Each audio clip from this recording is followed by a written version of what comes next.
জেঠু আর জেঠির বিবাহবার্ষিকীর দিনে ছোট্ট করে নাচ গান করেন।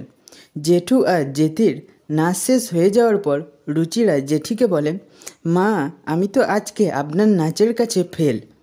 জেঠু বলেন, কিরে মেজো, কেমন দিলাম? সৃজনের বাবা বলেন, দারুণ দারুণ। সৃজন বলেন, একঘর জেঠু, ফাটিয়ে দিয়েছ। চয়ন বলেন, বাবা, তুমি এত ভালো নাচো, জানতাম না তো।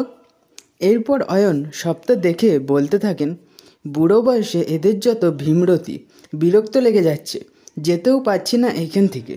জেঠু বলেন, মা, আমার শুধু একটাই ভয় করছিল, বড় বউ যেন হাঁপিয়ে না যায়। ঠাম্মি বলেন, আগের দিন রুচির সাথে নেচেছিল তো, তাই হাঁপিয়ে গিয়েছিল।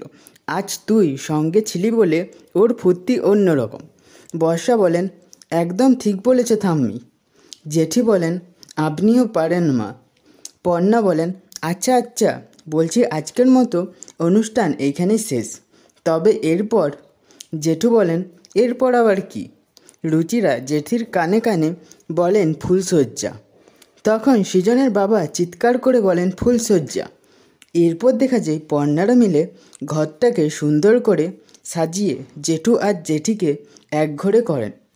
জেঠি বলেন, সেই তো, এই 40টা বছরে আমি যা দেখিনি তা তুমি একদিনে, না মানে আজকে, তুমি সারাটা দিন যা যা করলে, যা যা বললে, সব আমার জন্য করলে তো।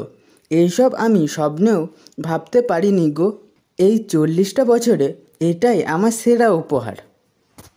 জেঠু বলেন, উপহারের এখনও বাকি আছে বড় বউ। হ্যাঁ, আরও উপহার আছে। জেঠি বলেন, আরও?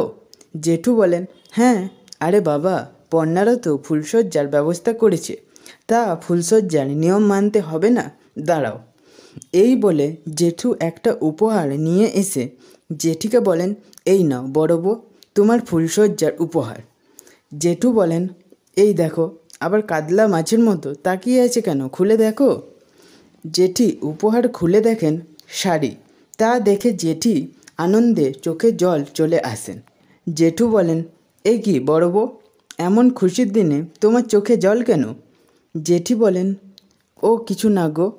জেঠু বলেন, বুঝতে পেরেছি, কোনো পুরনো ঘটনা তোমার মনে পড়ে গেছে, তাই তো?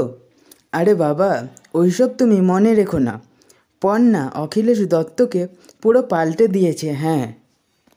জেঠি বলেন, সত্যি গো, মেয়েটা না জাদু জানে, জানো? যাক, গিয়ে শোনো না, এই শাড়িটা আমার খুব পছন্দ হয়েছে গো। এবার দুর্গাপুজোয় অষ্টমীতে পরবো এই শাড়িটা। এই দেখো, তুমি আমাকে সারাদিনে এত কিছু দিলে, আমি তোমাকে কিছুই তো দিতে পারলাম না। জেঠু হাতের ঘড়িটা দেখে বলেন, আর মাত্র কয়েক সেকেন্ড বাকি। এই হয়ে গেছে। এই বলে জেঠু চিৎকার করে ওঠেন। জেঠি বলেন, কি? জেঠু বলেন, 12টা বেজে গিয়েছে, বিবাহবার্ষিকী শেষ। তুমি এক্ষুনি আফসোস করছিলে না? তুমি আমায় কিছু উপহার দিলে না? এবার আমি তোমার কাছ থেকে উপহারটা চেয়ে নেব। জেঠি বলেন, হ্যাঁ হ্যাঁ, তুমি শুধু বলো না তোমার কি লাগবে, কিন্তু আমি কি বা তোমায় দিতে পারবো। জেঠু বলেন, আছে আছে, যেটা চাইবো সেটা তোমার কাছেই আছে। জেঠি জেঠুর কথা শুনে অবাক হয়ে হাঁ করে তাকিয়ে থাকেন জেঠুর দিকে।